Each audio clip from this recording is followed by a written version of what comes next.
एक,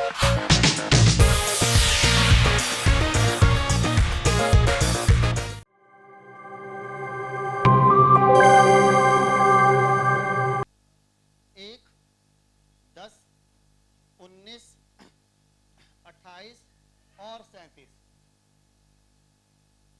कोई 37 तारीख को पैदा नहीं होता, लेकिन मैंने 37 लिखा है क्योंकि मैं डेट ऑफ बर्थ नहीं ले रहा हूं यहां पर, टोटल भी हो सकता। एक नंबर मेष राशि में आया, 10 नंबर वृषभ राशि में आया, 19 नंबर मिथुन राशि में आया, 28 नंबर कर्क राशि में आया और 37 नंबर जो आया वो सिंह राशि में आया।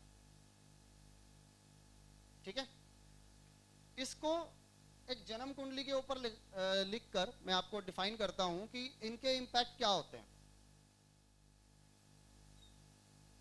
जिनको एस्ट्रोलॉजी आती है वो इसको बहुत अच्छे तरीके से समझ पाएंगे, और जिनको नहीं आते हैं उनको सिर्फ ये समझना है, ये नहीं समझना है।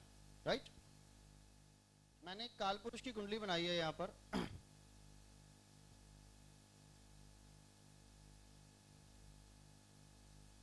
समझिए इस बात को, मैंने मेष राशि में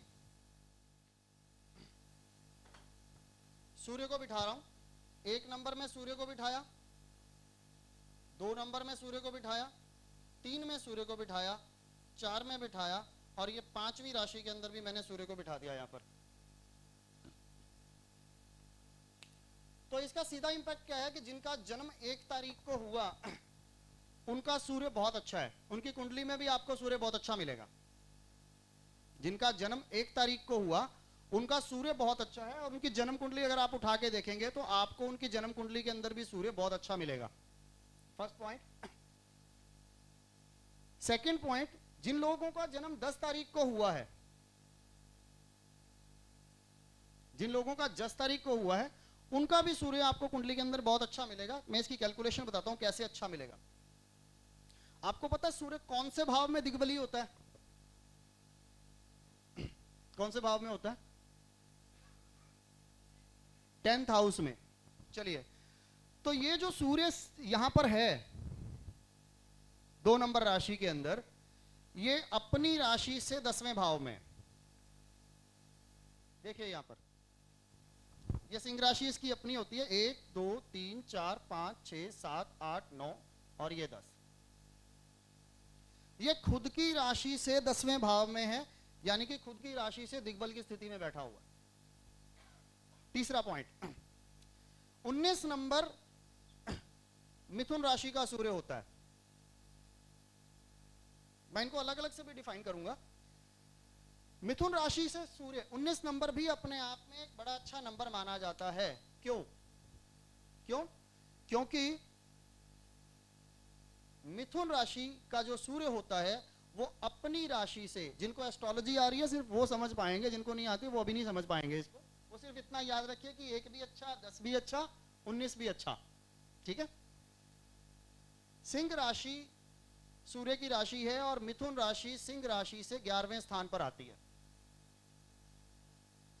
यानी कि वो सिंह राशि से लाभ स्थान पे चला गया। तो जो लोग 19 तारीख को पैदा हुए हैं उनको भी सूर्य के बेनिफिट बहुत ज्यादा मिलते हैं, क्योंकि वो अपने से लाभ स्थान पे चला गया। राइट, अब आ जाते हैं कर्क की तरफ। 28 नंबर, आपको पता है 28 नंबर अच्छा नहीं माना जाता। जो 28 तारीख को पैदा हुए हैं या जिनकी डेट ऑफ बर्थ का टोटल 28 है, उनको लाइफ में बहुत सारी स्ट्रगल्स करनी पड़ती है। क्यों करनी पड़ती है? बिकॉज अपने से 12वें चला गया। कर्क जल तत्व की राशि होती है और सूर्य अग्नि है, सूर्य एनर्जी है, और वो जल में जाके बैठ जाएगी तो वो आपकी एनर्जी को डाउन कर देगा। समझे पॉइंट को? और यहां पर भी देखा जाए तो सूर्य अपने से 12वीं स्थिति में है, यानी कि अपने से नुकसान की स्थिति में है। इस वजह से 28 नंबर वालों को लाइफ में बहुत ज्यादा स्ट्रगल करना पड़ता है अपने स्टेटस को खासकर मेंटेन करने में। और अगर मैं 37 नंबर की बात करूं तो 37 नंबर जो है वो सूर्य का अपनी राशि का नंबर है, इसलिए वो अपने आप में बहुत अच्छा है। 37 नंबर एक ऐसा नंबर है जिसको बिजनेस के लिए बहुत अच्छा माना जाता है। मैंने बहुत प्रैक्टिकली इस चीज को देखा है कि 37 नंबर एक ऐसा नंबर है जिसे बिजनेस के लिए बहुत अच्छा माना जाता है। एक तो इसमें ओम की वाइब्रेशन आती है फर्स्ट, दूसरा ये अपनी ही राशि का सूर्य है, ठीक है, तो और तीसरा ये 3 और 7 के कॉम्बिनेशन से मिलकर बना है। अगर मैं 3 और 7 की बात करूं तो जो जिनकी डेट ऑफ बर्थ का टोटल 37 आ गया, उनके अंदर लर्निंग एबिलिटीज जो आप देखेंगे ना वो बहुत ज्यादा होती हैं। कैसे? 37 से शुरू करते हैं। एक तो इसमें ओम की वाइब्रेशंस आ गई, अपने आप में ही एक सुपीरियर नंबर हो गया। दूसरा ये बृहस्पति और केतु का कॉम्बिनेशन है। पहली बात ज्ञान है, लेकिन साथ असंतुष्टि भी साथ में ही है। और जो इंसान अपनी जिंदगी में संतुष्ट हो जाता है ना, वो कभी इंसान अपनी जिंदगी में कामयाब नहीं हो सकता। ये ध्यान रखिएगा, जो भी इंसान अपनी जिंदगी से संतुष्ट है वो जिंदगी में कभी कामयाब नहीं हो सकता। कामयाब हर वो इंसान होता है जिसमें नया कुछ सीखने की डिजायर होती है, और नए सीखने की डिजायर सिर्फ और सिर्फ 7 नंबर से आती है, क्योंकि Ketu is the number of unsatisfaction, but on the other hand Ketu is the number of learning desires also. Ketu आपको लर्निंग डिजायर भी देता है। तो यहां पर 3 और 7 का कॉम्बिनेशन ज्ञान है, लेकिन उसके बावजूद भी सीखने की इच्छा है। और जब हम इसका टोटल करते हैं हमारे पास, तो टोटल अपने आप में एक यूनिक नंबर आता है, यानी कि नंबर 1 आता है, सूर्य का नंबर आता है। यानी कि 37 वालों की एक खास बात, क्योंकि 37 किसी का जन्म तो होता नहीं है, टोटल ही होगा डेट ऑफ बर्थ का। तो 37 जिनकी डेट ऑफ बर्थ का टोटल होता है, यानी कि जिनकी डेस्टिनी नंबर 37 होती है, उनके अंदर आपको एक खास बात हमेशा मिलेगी। आप उनके नेचर को चेक कर लीजिएगा कि नॉलेज होने के बावजूद भी वो लोग हर आदमी से झुककर सीखते हैं, हर टाइम कुछ ना कुछ सीखते ही रहते हैं, और दूसरे उसको अप्लाई करें या ना करें, खुद अप्लाई करके कामयाब हो जाते हैं, क्योंकि टोटल तो 1 आ रहा है, स्टेटस मेंटेन कर जाते हैं। तो ये 37 की एक खास बात है। अब उल्टा शुरू करते हैं, 37 से शुरू किया, मैं 28 नंबर पे आता हूं। ये कॉम्बिनेशन होता है चंद्रमा और शनि का।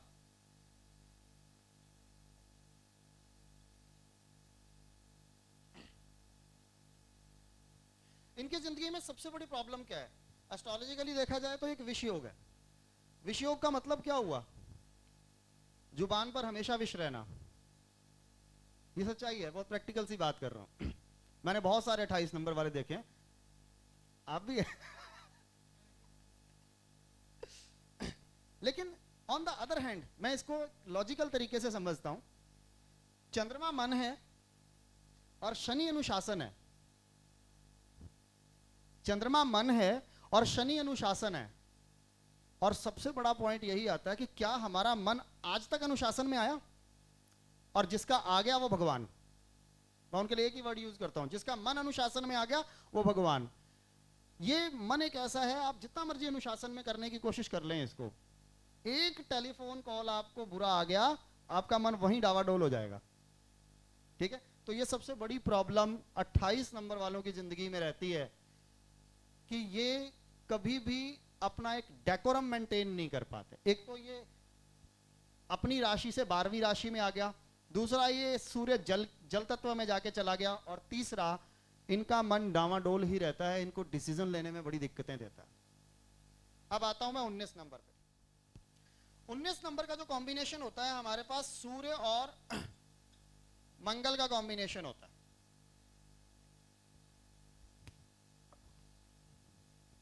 ये एक ऐसा कॉम्बिनेशन है जो अपने आप में एक यूनिक कॉम्बिनेशन है। मिथुन राशि में आता है तो सूर्य अपने से लाभ स्थान की स्थिति में आ रहा है यहां पर।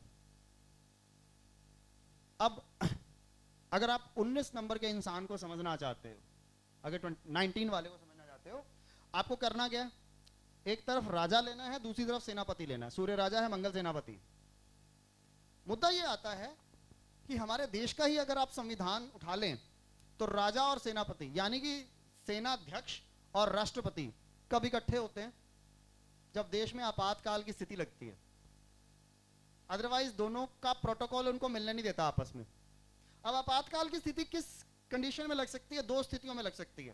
पहली स्थिति ऐसी हो सकती है कि भाई हमारे देश पे किसी ने आक्रमण कर दिया है, तो हमें स्थिति को संभालना है फर्स्ट। सेकंड, हमें अपनी सीमाओं का विस्तार करना है। तब राजा और सेनापति इकट्ठे हुए, दो ही स्थिति हुई। तो दोनों ही स्थिति में एक चीज बड़ी कॉमन है, झगड़ा या रणनीति, या तो रणनीति या झगड़ा। तो ये दोनों चीजें आपको 19 नंबर वालों में देखने को मिलेगी। वो झगड़ा करने के लिए भी तैयार बैठे हैं और एक अच्छे पॉलिसी बनाने के लिए भी तैयार बैठे हैं।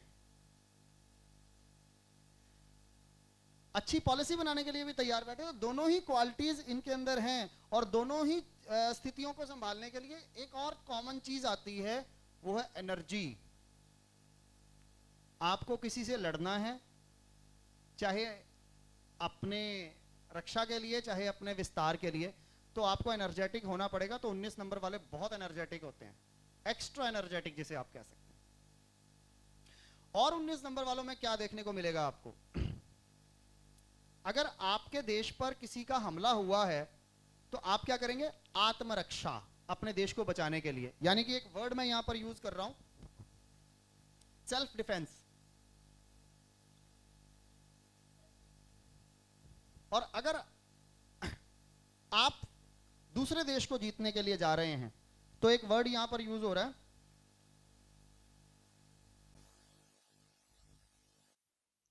Self development.